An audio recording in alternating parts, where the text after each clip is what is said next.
చిరు వ్యాపారులకు గుర్తింపు కార్డులు మంజూరు చేయాలని, వారిపై పోలీసుల వేధింపులు ఆపాలని సిపిఎం రాష్ట్ర కార్యదర్శి వర్గ సభ్యుడు సిహెచ్ బాబురావు డిమాండ్ చేశారు. వీధి విక్రయదారుల చట్టాన్ని పటిష్టంగా అమలు చేయాలని కోరారు. బడా కార్పొరేట్ సంస్థలకు కోట్ల విలువైన భూములను కట్టబెడుతున్న ప్రభుత్వం నిరుపేద చిరు వ్యాపారుల పట్ల కఠినంగా వ్యవహరించడాన్ని బాబురావు తప్పుపట్టారు. సిఐటియు అనుబంధ విజయవాడ హాకర్స్ తోపుడు బండ్ల అసోసియేషన్ ఆధ్వర్యంలో చిరు వ్యాపారుల సమస్యలు పరిష్కరించాలని కోరుతూ మహాధర్నా నిర్వహించారు. మున్సిపల్ కార్పొరేషన్ కార్యాలయం వద్ద జరిగిన ఈ ధర్నాకు సిపిఎం రాష్ట్ర కార్యదర్శి వర్గ సభ్యుడు సిహెచ్ బాబురావు, కమిటీ సభ్యుడు దోనపూడి కాశీనాథ్ నేతృత్వం వహించారు. ఈ సందర్భంగా వారు మాట్లాడుతూ నగర పరిధిలో దాదాపు 15,000 మంది చిరు వ్యాపారులు జీవనం సాగిస్తున్నారని తెలిపారు. మున్సిపల్ అధికారులు, పోలీసులు వీరిని నిత్యం వేధింపులకు గురి చేస్తున్నారని విమర్శించారు. గుర్తింపు కార్డులు లేని వారిని వ్యాపారాలు చేసుకునేందుకు అనుమతి ఇవ్వబోమని అధికారులు చేస్తున్న ప్రకటనలు సరికాదన్నారు. గుర్తింపు కార్డుల కోసం ప్రభుత్వానికి రుసుము చెల్లించి రసీదులు ఉన్నప్పటికీ అధికారులు వ్యాపారాలు నిర్వహించకుండా అడ్డుకోవడం దారుణమన్నారు. వ్యాపారులందరికీ గుర్తింపు కార్డులు మంజూరు చేయాలని, నగర పరిధిలోనే వారు వ్యాపారాలు నిర్వహించుకునేందుకు అనుమతి ఇవ్వాలని డిమాండ్ చేశారు. లూలు వంటి బడా కార్పొరేట్లకు కోట్ల విలువైన భూములను కట్టబెడుతూ జీవోలు జారీ చేస్తున్న ప్రభుత్వం చిరు వ్యాపారుల పట్ల కఠినంగా వ్యవహరించడాన్ని వారు తప్పుపట్టారు. వీరిపై వేధింపులు ఆపని పక్షంలో చిరు వ్యాపారులందరినీ సమీకరించి రహదారులను దిగ్బంధన చేస్తామని వారు హెచ్చరించారు. వన్ టౌన్ చేపల మార్కెట్కు చెందిన చిరు వ్యాపారి శ్రవంతి మాట్లాడుతూ కొన్ని తరాలుగా తాము కొత్తపేట చేపల మార్కెట్ వద్ద వ్యాపారం నిర్వహించుకుంటున్నామని, గుర్తింపు కార్డుల పేరిట వేధించడం తగదన్నారు. తమకు న్యాయం చేయాలని ఆమె కోరారు. ఈ ధర్నాలో సిఐటియు కార్యదర్శి సోమేశ్వరరావు, దుర్గారావు తదితరులు పాల్గొన్నారు. పేదరిక నిర్మూలన చేస్తాం, P4 పథకంలో పేదలను ఆదుకుంటామని కూటమి ప్రభుత్వం మాటలు చెప్తా ఉంది. కానీ చేతల్లో మాత్రం పేదల పొట్టగొడతా ఉంది. చిరు వ్యాపారుల్ని బతకనిచ్చేటువంటి అవకాశం లేదు. చిరు వ్యాపారులకి రుణాలు ఇస్తామని స్వానిధి, ముద్రా పథకాల పేర్లు చెప్తున్నారు తప్ప కాల్ మనీతోనూ వడ్డీ వ్యాపారుల కోరల్లో చిక్కుకుపోయి చిరు వ్యాపారం నాశనం అయిపోతూ ఉన్నారు. అదే బడా కార్పొరేట్ కంపెనీలకి విజయవాడలో లూలు మాల్ ఇంటర్నేషనల్ సంస్థకి పాత బస్టాండ్లోనే 4.5 ఎకరాలు అప్పడంగా కట్టబెట్టేసి జీవోలు ఇచ్చేశారు. వాళ్ళు వ్యాపారం చేసుకుని బతకాలంట. రోడ్డు మీద ఉన్నటువంటి వీధి వ్యాపారులు మాత్రం బతకడానికి వీల్లేదు. వీళ్ళకి రూల్స్, నిబంధనలు, చట్టాలు ఇదేనా? ఇవాళ వీధుల్లో బతకడం అనేది, జీవనోపాధి అనేది ఒక హక్కుగా కోర్టు గుర్తించింది, చట్టాలు చేశారు. కానీ గవర్నమెంట్ ఏం చేస్తూ ఉంది? చిన్న వ్యాపారుల జీవితాలతో ఆడుకుంటూ ఉంది. పైపెచ్చు దీన్ని అడ్డం పెట్టుకుని ప్రజాప్రతినిధులు కొందరు దీంట్లో కూడా లక్షల కోట్ల రూపాయలు బెదిరించి మరీ వీధి వ్యాపారుల నుండి వసూలు చేస్తున్నారు. వాళ్ళ మెడ మీద కత్తి పెడతా ఉన్నారు. దీనితో డిపార్ట్మెంట్లు ఏం చేస్తున్నాయి? నెలకి 2 నెలలకు ఒకసారి 300 రూపాయల చొప్పున కేసులు రాసి వీళ్ళని పిట్టి కేసులు అంటున్నారు.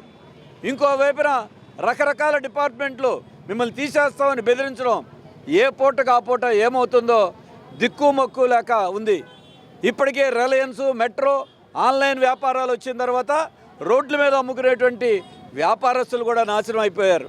మరి ఇటువంటి సందర్భంలో టౌన్ వెండింగ్ కమిటీలని కార్పొరేషన్ ఏర్పాటు చేసి అసలైన వీధి వ్యాపారులు ఎవరు అందులో లేరు. వాళ్లే నిర్ణయాలు తీసుకుని వాళ్లే ఇష్టారాజ్యంగా నిర్ణయాలు తీసుకుంటున్నారు. ఇవన్నీ చట్ట విరుద్ధంగా ప్రభుత్వం వ్యవహరిస్తూ ఉంది. దీనికి ఈ రోజున కూటమి ప్రభుత్వం, కేంద్రంలో ఉన్న మోడీ ప్రభుత్వం బడా కోటీశ్వరులను కాదు, చిన్న వ్యాపారులు బతకనివ్వండి. వాళ్ళ కనీసం ఇవాళ వరకు గుర్తింపు కార్డులు ఇవ్వాల. 30 ఏళ్ళు, 40 ఏళ్ళు, 50 ఏళ్ల నుండి రోడ్ల మీద బతుకుతూ ఉంటే మీరేం చేయాల్సిన ఒక కార్డు ఇమ్మంటే కార్డు లేదు. మళ్ళీ కార్డు లేదు కాబట్టి మిమ్మల్ని రోడ్డు మీద ఉంచమని వాళ్లే చెప్తున్నారు. ఈ స్థితిలో వీధి వ్యాపారులు, చిరు వ్యాపారులు అందరూ రోడ్డు ఎక్కారు. వాళ్ళకి మేము మద్దతు తెలియజేస్తున్నాం. వాళ్ళకి న్యాయం జరిగే వరకు కూడా పోరాడతాం. ప్రభుత్వాలు కళ్ళు తెరవాలని మేము విజ్ఞప్తి చేస్తున్నాం. 10 నుండి 15,000 మంది వరకు కూడా హాకర్స్ ఉన్నారు.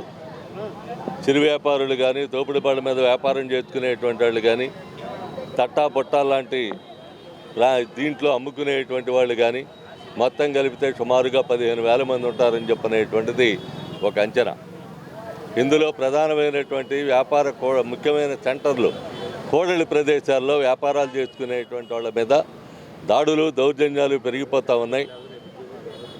లోకల్గా ఉన్నటువంటి కొంతమంది ప్రజాప్రతినిధుల దందా అయితే ఇంకో వైపున అధికారుల వైపు నుండి కూడా దందా ఎదురవుతూ ఉన్నటువంటి పరిస్థితి చూస్తూ ఉన్నాం. సుప్రీంకోర్టు జడ్జిమెంట్ ఇచ్చింది నివాస ప్రాంతాల్లో, వినియోగం ఉండేటువంటి ప్రాంతాల్లో, జనం సంచారం ఉన్నటువంటి ప్రాంతాల్లో, జనం తిరిగేటువంటి ప్రాంతాల్లో ఈ రకమైనటువంటి చిరు వ్యాపారులకు అవకాశం కల్పించాలి అని చెప్పానండి. గ్రీన్ జోన్ అనే పేరుతో, రెడ్ జోన్ అనే పేరుతో, ఎల్లో జోన్ అనే పేరుతో వీళ్ళకి అడ్డంకులు కల్పించేటువంటి దానికి ప్రయత్నం చేస్తూ ఉంటే సుప్రీంకోర్టు నాడు సిఐటియు నాయకత్వాన, సిఐటియు ఢిల్లీ కమిటీ నాయకత్వాన్ని వేసినటువంటి ఆ పిల్లు తీర్పిచ్చింది.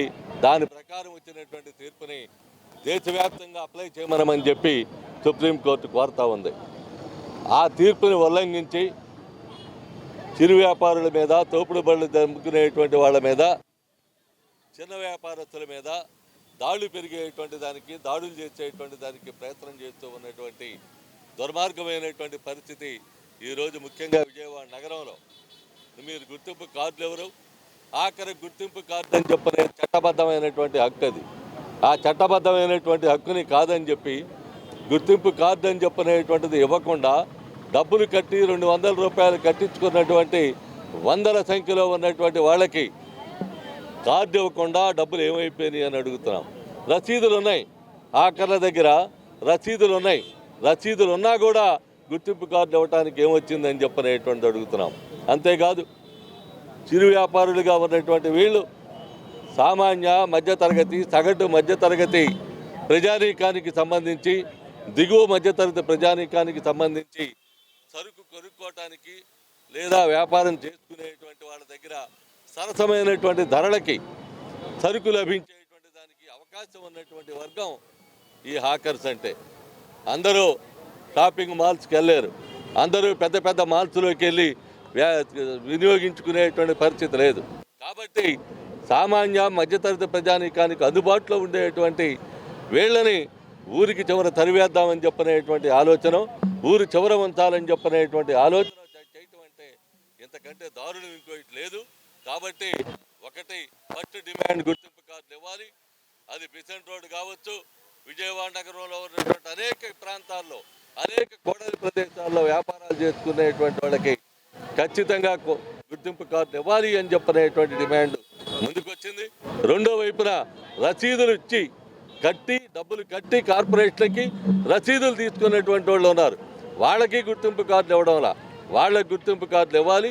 అదేవిధంగా ప్లేస్ని, ఆఖరికి కేటాయించినటువంటి ప్లేస్ని ఇంకో రకమైనటువంటి పద్ధతుల్లో చేయకుండా, పోలీసు వచ్చి పెట్టి కేసులు పెట్టకుండా, మున్సిపల్ అధికారులను వేధింపులకు గురి చేయకుండా నివారించేటువంటి ప్రయత్నం చేయాలి తప్ప ఈ రకమైనటువంటి పద్ధతుల్లో చేస్తే మాత్రం ఆకర్ష యూనియన్గా సిఐటియు నాయకత్వాన సహించేటువంటి ప్రసక్తి లేదు.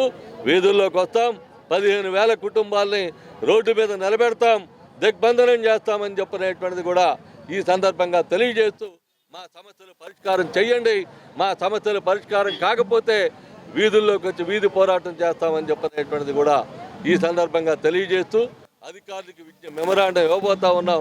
దాన్ని సానుకూలంగా పరిశీలించి మొన్నటిదాకా రీసెంట్లీ వచ్చింది ఏంటంటే మాకు నోటీసులు ఇచ్చారు. నోటీసులు ఇచ్చి మమ్మల్ని ఎక్కడికి వెళ్ళిపోమని బతకమంటారండి. మాకు బతుకు తెరుగు, మాకు ఆ బేసిన్ రోడ్డే, మేము అక్కడే బతుకుతాం, మేము అక్కడే ఉంటాం. మాకు ఏదైనా మీరే న్యాయం చేయాలి.